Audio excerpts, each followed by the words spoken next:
Good afternoon. Welcome to Cultural. This is an international conference or festival that gathers here in a very privileged place a selection of the best contemporary literature and many agents of the book world here in Granada and also in Andalusia.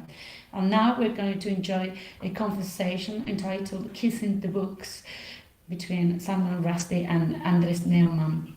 Salman Rushdie was born in Bombay in 1947. His narrative is characterized by combining something that we could call magic realism with the historical and political keys of our time.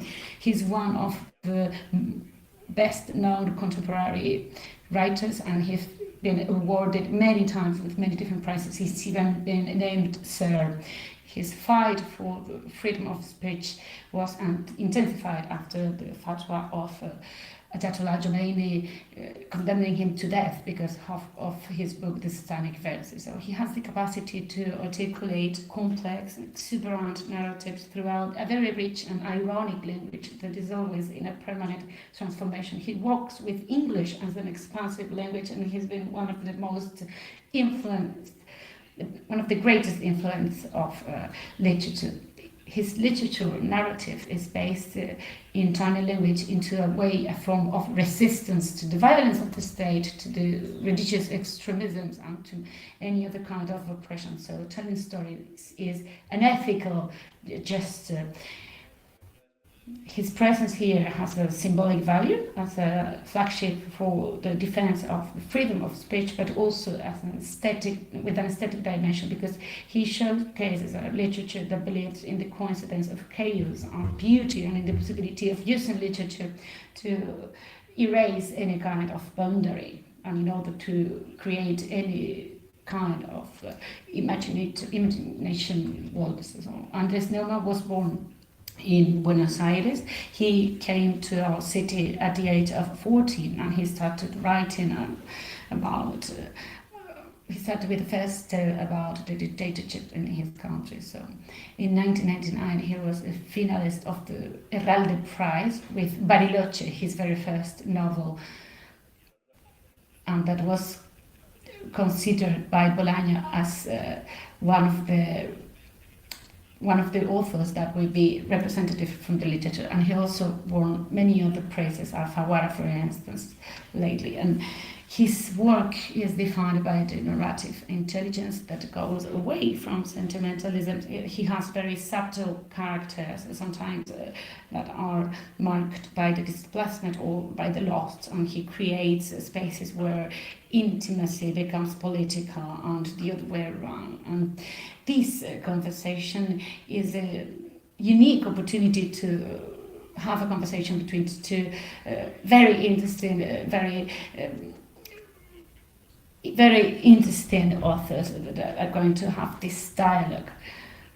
And without further ado, and I remember we're going to have a book selling in our library in the Palace of Charles V. And also to mention that our festival is a sustainable event according to the label that has issued the University of Granada. So I'll ask you to be responsible with the space. This is a protected space, so please be very careful with any kind of residue, and also be careful with your displacements. And for the event that requires simultaneous translation, you're going to be using your own headset, so please don't forget to bring them. And I'm going to ask you to turn your phones off, and I'll leave you with Andrés Neuman and Salman Rushdie.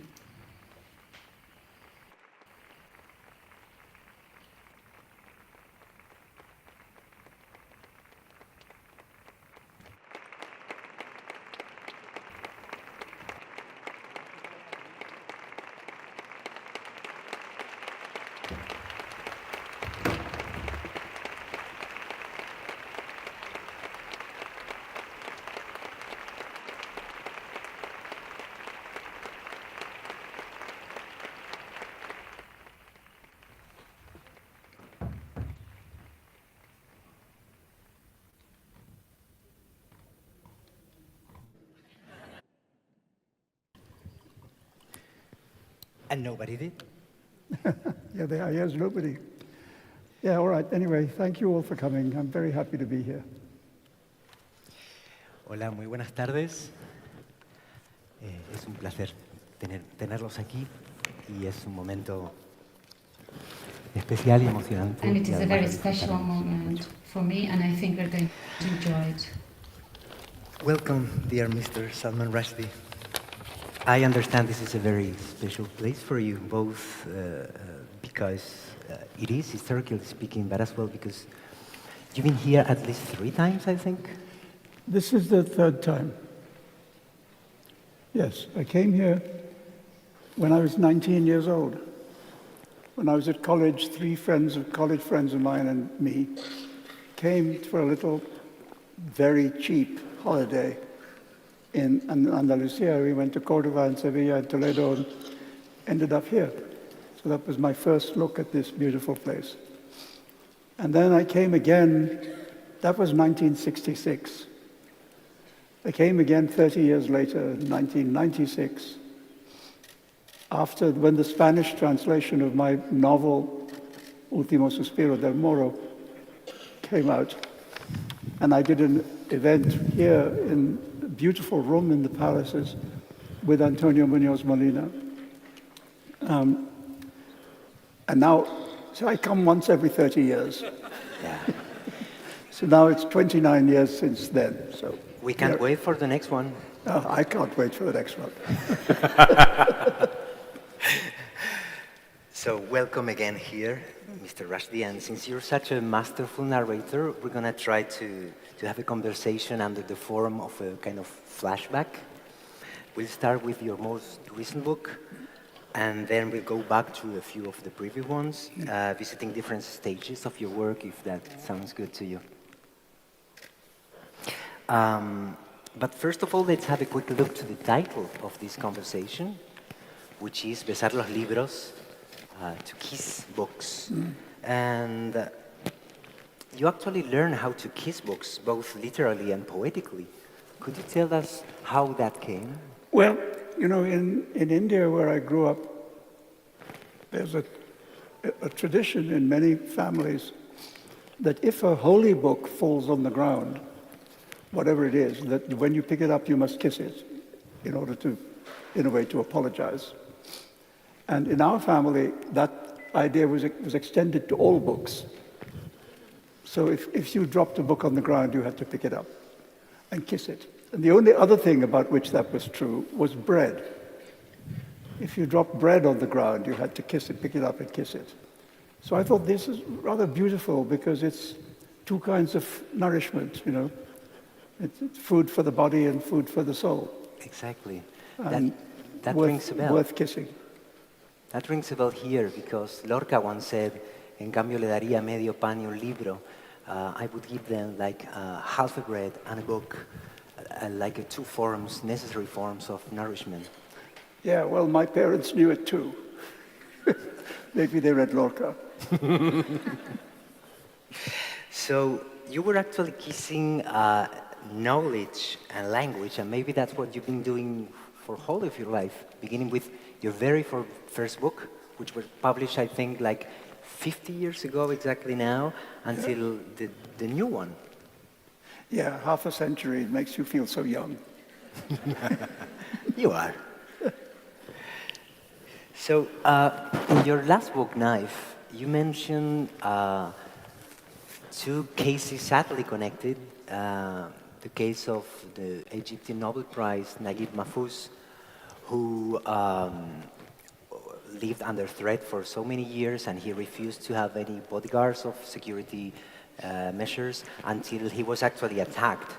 And he could barely write after that, and actually had to accept these safety measures. But your case, luckily, is similar but meaningfully different because you were living with security for so many years, and then you drop it, you live a relatively normal life for so many years, and then you were attacked 3 years ago, and you not only managed to survive, but as well you wrote one of your best books ever, That's a kind of a miracle. Oh, thank you. And since then, I finished another book, which you will have to see what you think of it. But no, I think it was very important for me to feel that I could continue with my work, you know. And it took a little while, I mean, because the attack was very severe, and I was fortunate to survive it. And there was a period when I thought I didn't know how to begin to write again. But I remember my literary agent, Andrew Wiley, came to see me in the hospital, and he said, "Of course you're going to write a book about this." And I said, "No, you know, I think I'm really not going to write a book about this." And he said, "No, you're going to write a book about it." And he left, and he was right and I was wrong. So in the end, writing the book became important, you know, as a way back to my real life, which is the only life I ever wanted, which is to write books. You said you don't believe in miracles, but your books do. Yeah. My books, the miracles crossed over from my books into my real life. I don't believe in miracles, but I believe in certain kinds of miracles. I believe in the miracle of medical science. I believe in the miracle of surgeon's skill. And also luck. You know, luck has a part to play. Because I said it somewhere in the book that one of the, you know, when doctors think you're going to be all right, they start telling terrible bad jokes.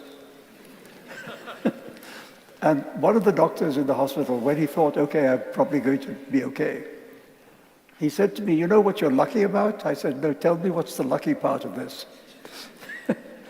And he said, "The lucky part is that the man who attacked you had no idea how to kill a man with a knife."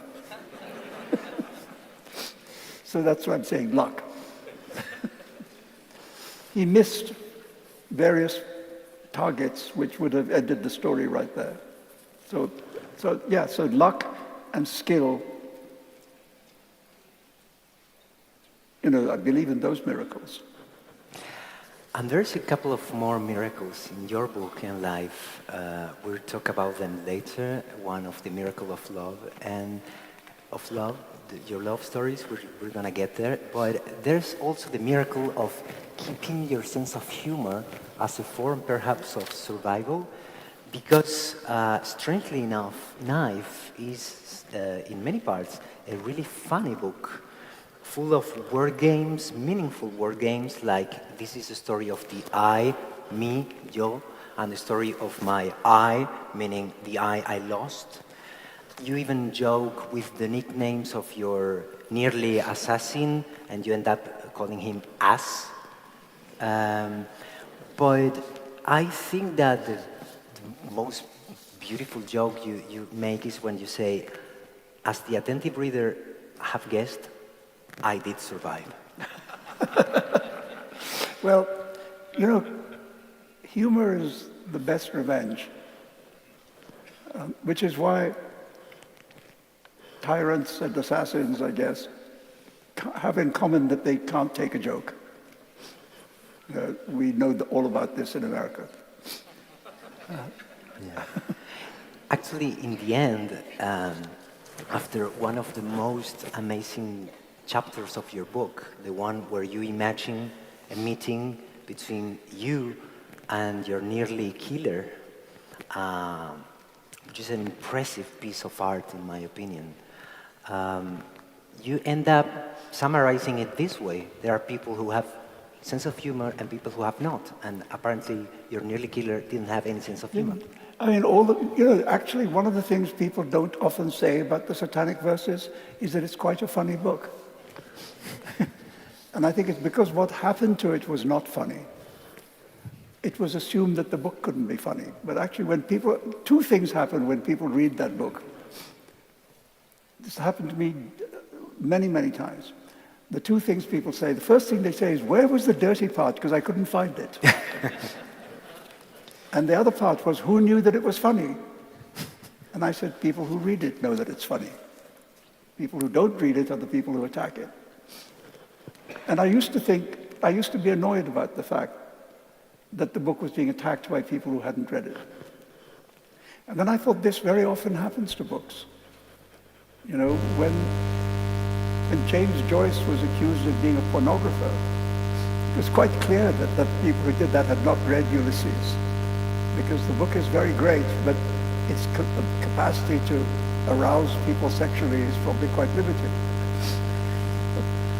And when Nabokov was accused of supporting pedophiles because of Lolita, clearly those accusers had not read this very, very moral book.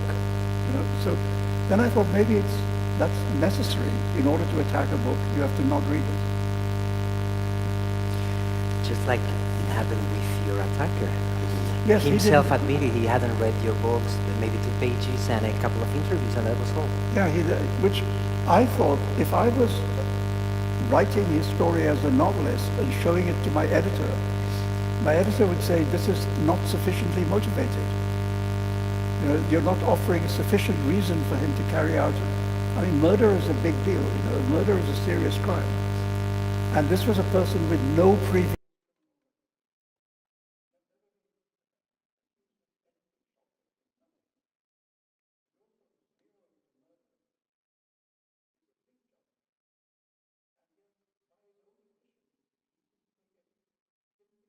to find out anything about the person he wanted to kill. And that's why I, in the end, wrote this chapter you mentioned, which is the one fictional chapter in a completely non-fictional book, where I imagine a conversation with him. 4 sessions, right? Like a series of sessions. Yeah, a series of sessions, yes. Because my idea is I want to see if I can get inside his head. Let me see if I can make him up convincingly. And you know, there's a story which I tell in the book that it happened to the great Samuel Beckett was also attacked by a man with a knife and almost died. And when the man came, and the man was a pimp with the comical name of Proudhon. Anyway, Proudhon the pimp, when he came to trial, Beckett was in the court and he said to him, why did you do it? And all the man could say is, c'est pas monsieur, je m'excuse. I'm sorry, I don't know. How polite of him, right? So I thought if I was to actually meet this guy, he would not say anything interesting. So it's better that I make him up so he becomes one of my characters. So that's what I did to him. He tried to kill me, I made him one of my characters. Now he belongs to me. So we've got like serious social political analysis in your book. We've got tragic comedy. We've got literature because you use literary tools and devices as a way of translating the absurd plot you were involved in. And there's also love involved. And amazingly enough, the book turns more and more into a love story, as if the main characters of your book deserve more love than hatred. They've taken enough hatred. So if you don't mind, I think the audience would really love for you to tell the story how you met with a little bit of blood involved too. Your wonderful wife Eliza, who is a great poet, novelist. You want me to tell the story of my embarrassment? This was like 9 years ago or something, almost 9 years. We had both taken part in a literary event, and there was an after party. And I'd met her in the backstage, and you know, I was kind of interested. But we'd never met before. And in the after party, it was a very beautiful sunny evening in New York City. The after party was in a roof room which had a terrace outside.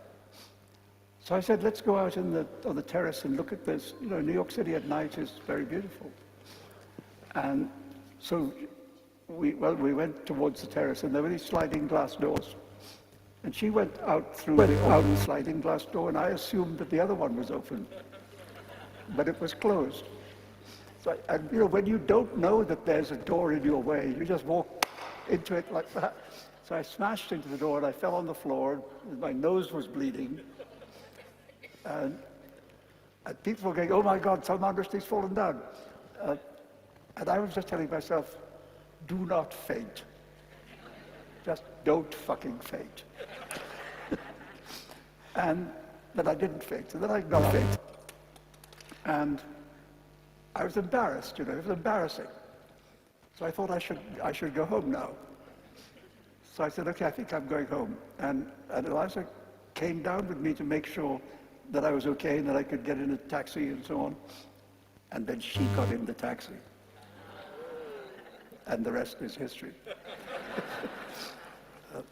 But I began to think that incident was like a comic foreshadowing of the tragic event which also ended up with me falling on the ground with blood. So first comedy, then tragedy, But I thought when I was writing the book, that the book really is about three people. It's about him, the would-be assassin, and me, the target, and Eliza, this triangle. And in the triangle, there's me at one point, and at the other 2 points, there are these opposing forces. The force of love and the force of hatred, the force of life and the force of death. And I thought, okay, that's the story I want to tell. And how I thought it would be an enjoyable surprise for people if they pick up this book and they think they're going to get some kind of a true crime story, and instead they get a love story. And the love story triumphs over the crime story. And it's a story about caretaking too, and a beautiful one. In fact, you tell the story of the attack in a very tragic, comic way, because incredibly enough, you were talking about the City of Asylum project, which is meant to protect writers under risk, under some kind of threat. And when you started being attacked, part of the audience thought it was like a performance about the risk of the freedom of speech, but sadly it wasn't. Yes, people thought it was a stunt. But it would have been better if it was, but it wasn't. Unfortunately, we were sitting on a stage area like this, and there was about that number of steps up to the stage. And if there had been one person standing there, nothing would have happened. But there was nobody protecting the stage. And so he had a clear run,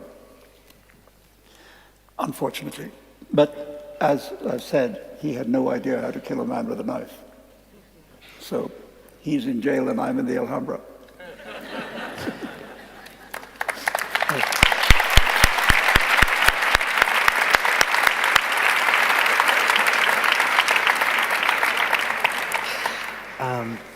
So the love story, which is at the heart of your book, makes me think about a very interesting topic you deal with too, which is kind of against a cliche. Almost everybody has heard about how happiness is supposed not to be a good theme for writing, and that only unhappiness is worth of a piece of art. Yeah. And you kind of contradict that idea, and I find it very interesting because I think there are very few writers able to do so, not to people who have endured what you have. There's a famous line of Tolstoy's, which is the opening line of Anna Karenina. He says, all happy families are alike, and all unhappy families are unhappy in their own fashion. Yeah. And I remember reading this and thinking, that's not true. I'm sorry, Count Tolstoy, but I don't think that's true. I don't think all happy families are alike. I think there aren't many happy families, that's another thing. And then there's another famous line of the French essayist Henri de Monterland, who said happiness writes white. In other words, it doesn't show up on the page. Very hard to write about it. It is much easier to write about unhappiness. One of the things I set myself as a task in this book was to see if I could, contradict Leo Tolstoy. And see... Modestly? Yeah, not pushing, not trying very hard. But I wanted to see if I could create something interesting and credible, which you could describe as happiness. And you did. And the dialogue with A, we're just finishing this part about knife, becomes a reflection on nowadays fanatics and social networks, preachers, and what we could call the pedagogy of violence. And that's how it jumps from your personal case to our collective conflicts, because, you know, there's this Machado line saying, desprecia cuanto ignora.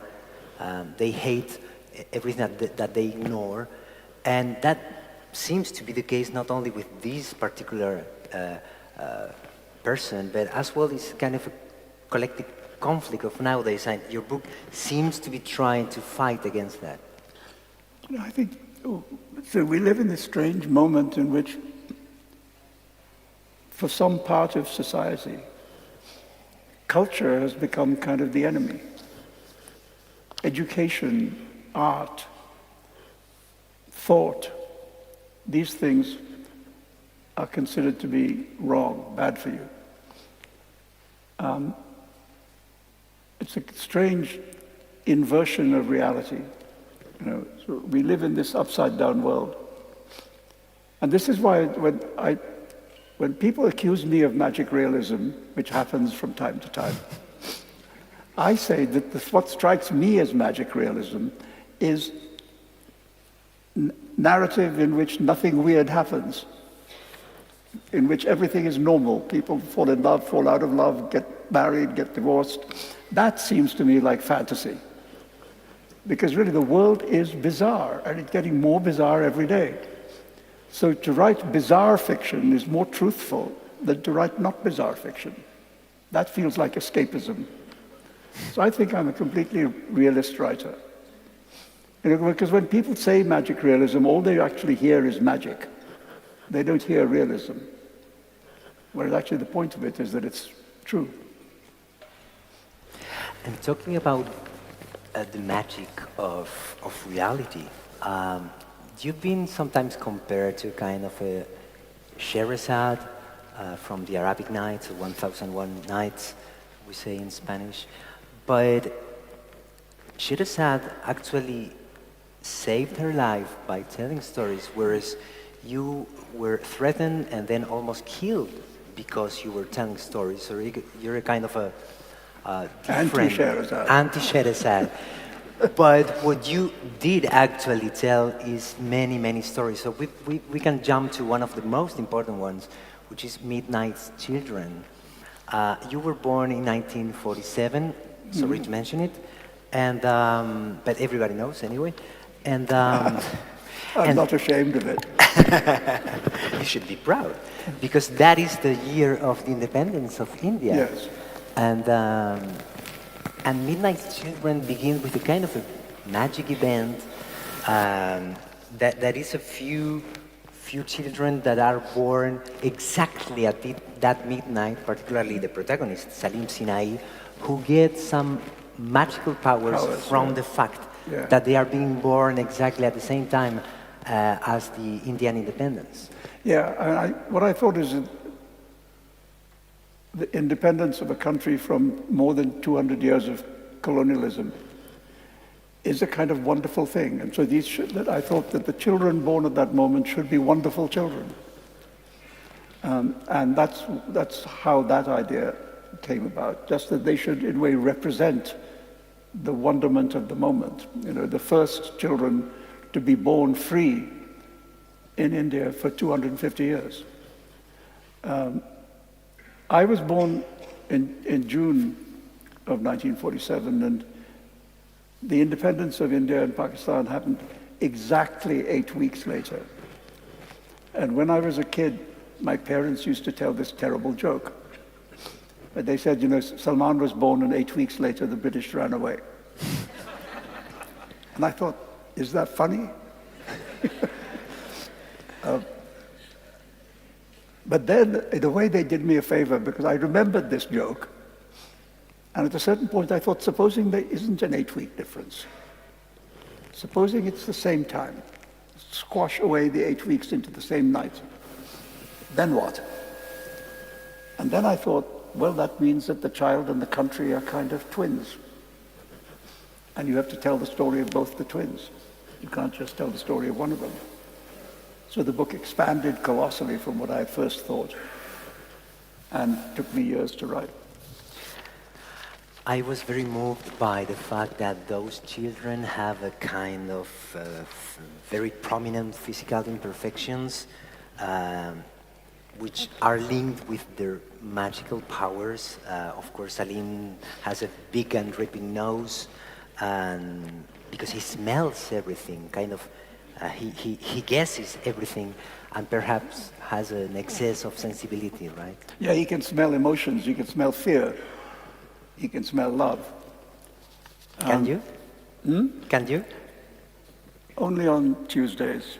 But I remember when the book came out, I was in India doing some events for the book, and I walked out on this stage in Delhi, I think, and a woman's voice from the audience said, quite loudly, said, "Oh, but he's got a perfectly ordinary nose."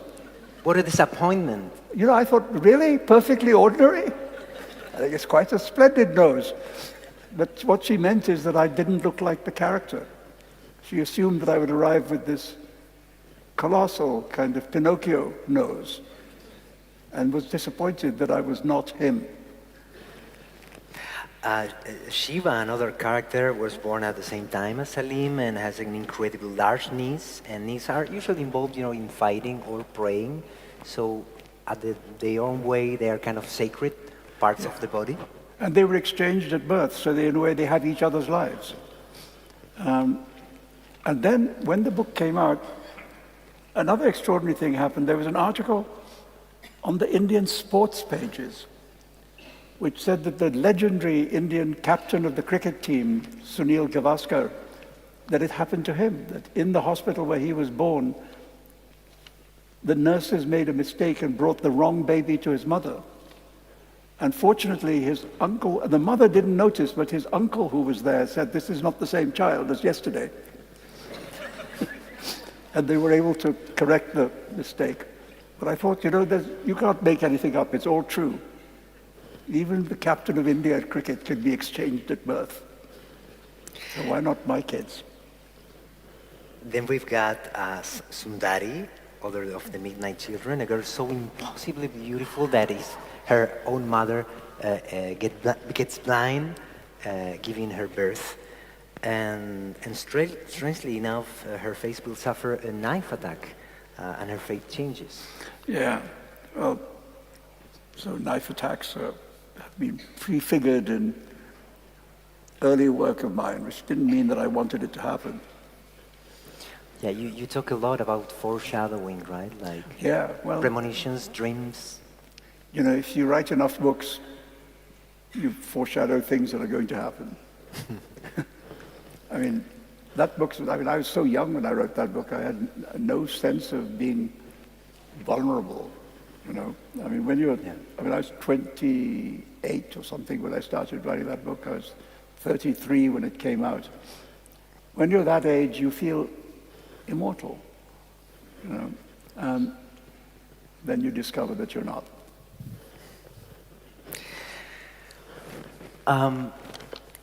You wrote as well a book called Quixote. It was published right before the pandemic, and it was translated into Spanish. I hope you can get in the bookstore later. And I'd like to think that last thing you wrote about, because our reality changed forever, was exactly the book and the character which changed our fictions forever.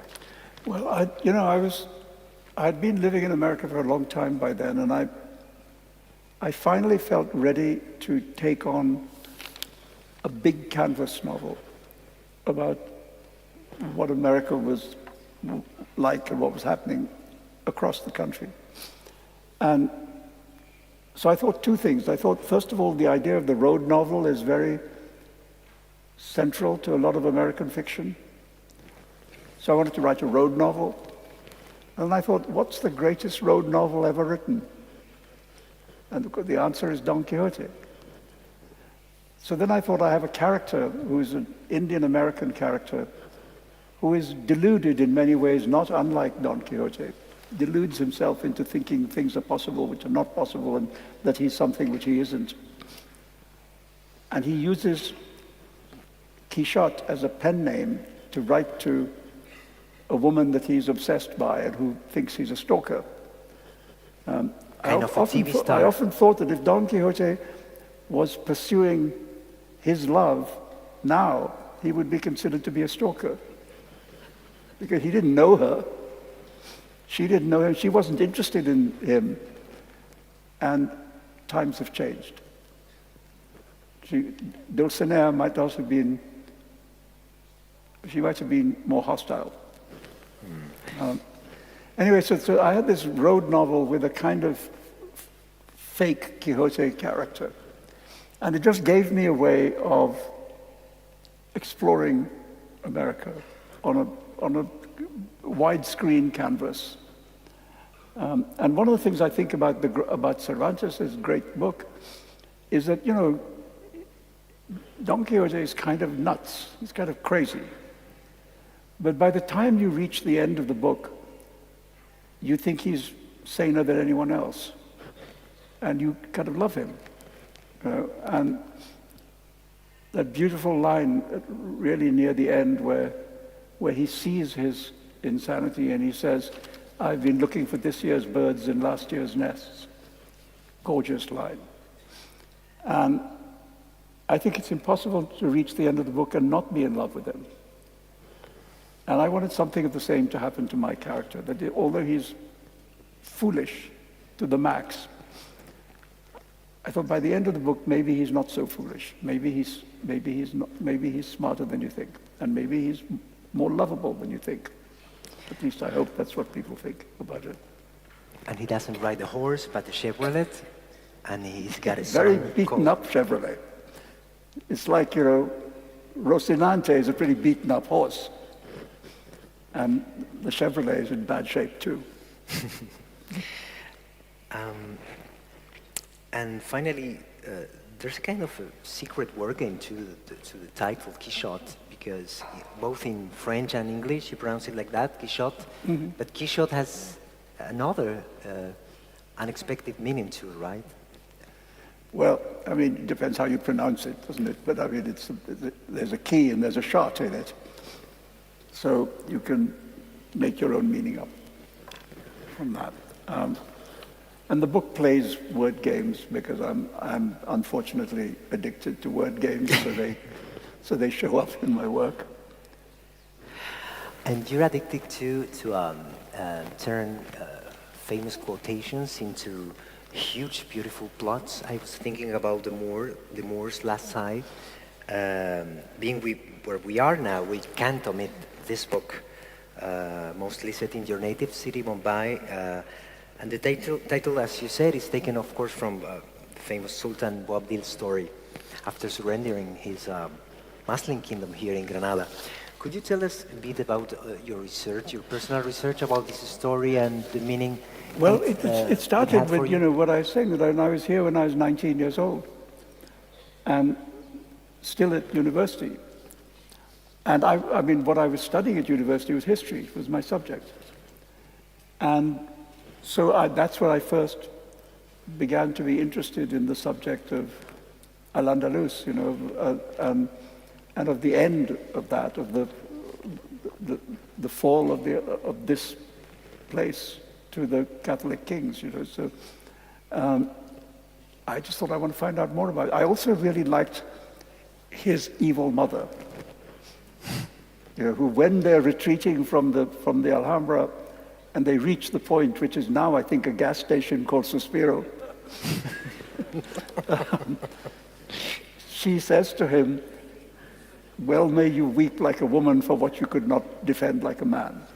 I thought, that's a mother and a half.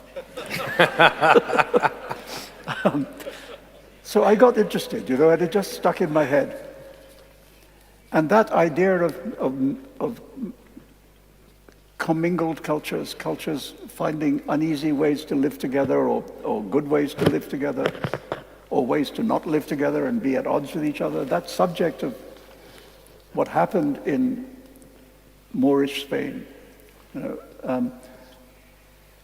I just started, I was thinking about that a lot. And then when I was writing my novel, the novel I was writing was about, mainly about Indian painters. Because I've, in my life, been friends with a lot of Indian painters, and so wanted to write a book about that.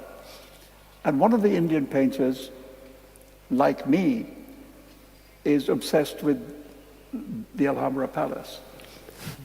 And what he does is he starts painting the Alhambra Palace on top of hills in Bombay, puts it on top of Malabar Hill, and unites the cultures. You know?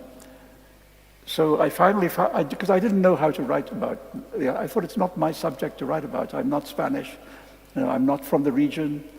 Somebody else's book to write, I thought, for a long time. And then I thought, no, I can find a way of taking the ideas that I've been thinking about and joining them to the world that I know better and making it the same story. I also became very, the whole subject of the Moor, the word, you know, il Moro. For example, in Shakespeare's Othello, the Moor of Venice, he's not black, he's Arab. Because the word Moor in Elizabethan English referred to Arabs, not to black people. And so then I thought, if he's an Arab, what kind of name is Othello? Nobody's called Othello. And then I thought, but there is the Arab name, Atallah, or Ataullah. And that's what he's called.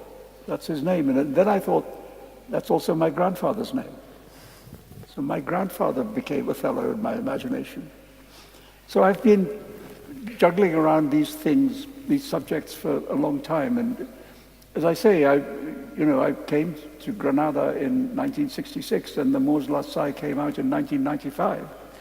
So sometimes ideas sit in your head a very long time before you find out how to use them. And I found yet one more link with this particular city we are in. In this book, East-West, I guess in Spanish it was translated as Oriente, Occidente, probably. There's a particular short story called Christopher Columbus and Queen Isabella of Spain consummate their relationship in Santa Fe, 1492, which is to consummate their relationship. And it's a sort of political satire and a comic dreamy romance too. And that story has a special link with the history of our city and with one of our most famous statues, at the monument of Isabel la Católica with Cristóbal Colón, which was before in el Paseo del Salón, and it was moved to the famous Plaza Isabel la Católica. Well, just Could to you be tell clear, us about that story? Well, just to be clear, the way they consummate their relationship is not sexual. The way they consummate their relationship is that she gives him the money to go on the boat trip. After he's been begging at the court for years and years and years, and she treats him dismissively and with scorn. And so it's like an unhappy love affair in which there's an adoring lover and a dismissive beloved. And then they find they have something in common, which is she wants to find out what's on the other side of the sea. And you toy with an almost Uchronia, because Columbus is always fantasizing with refusing his mission or quitting his mission, even on the verge of saying no to the queen herself, in case she finally accepts to see him. And he's just about to change his mind, but he doesn't. No, he's on the verge of despair. And at the point at which he's despairing, he gets his wish. And I thought, I don't even know if that's a true story. I just made it up. I don't really know what was the interaction between Columbus and Isabella. But now it's in my story, so I made it up. It belongs to me. Same thing as with the killer. He belongs to me too. This is the power of fiction. People belong to you at the end of it. Well, there's an interesting story that you might like about this famous monument that pictures the moment you tell under the form of the short story.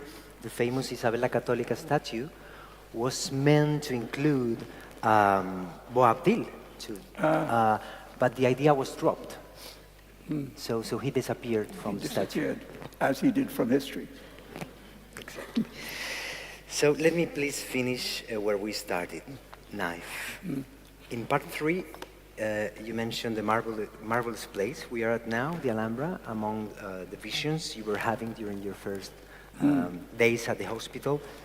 Do you remember those visions clearly still? Yeah, I mean, what happened is when I was in the first days after the attack, I was on quite heavy pain medication. You know, I got everything, morphine, fentanyl, anything, all that, all these forbidden things, I had them. Felt good. But the effect that they had on me was that I started hallucinating. And I saw visions of architecture, some imaginary, some almost real, the Alhambra, but also El Escorial, you know, buildings like that, sort of very stern buildings, very lavish buildings. But in the hallucinations, they were all made up out of alphabets. So the letters were the building blocks of these buildings. And also letters were floating in the air. So I was seeing alphabets as architecture, alphabets as disembodied things. And then they took me off the medication. I kind of missed them. You know, they were very beautiful. And if I had any visual gift, I would try and paint them, like the characters in the Mos Lasai painting the Alhambra on a hill in Bombay. But unfortunately, I can't paint. Although you did sketches of the Alhambra when you were young. I did. I mean, when I was 19, I thought, I can draw, why not? And so I sat, you know, in the courtyard of the Lions and all that. I have some not terrible sketches of that from when I was 19. I think my sketching days are over. So from this poetical place we love so much in our city, our vision of the world looks at least a bit clearer and better, thanks to words of beauty and wisdom like this one of yours. Art is not a luxury. It stands at the essence of our humanity, and it asks for no special protection except the right to exist. It accepts argument, criticism, even rejection. It does not accept violence. Thank you so much for visiting us, dear Salman Rushdie, and be always very, very welcome to Granada, and see you next time within 30 years. Thank you. Thank you. Thank you so much. Okay.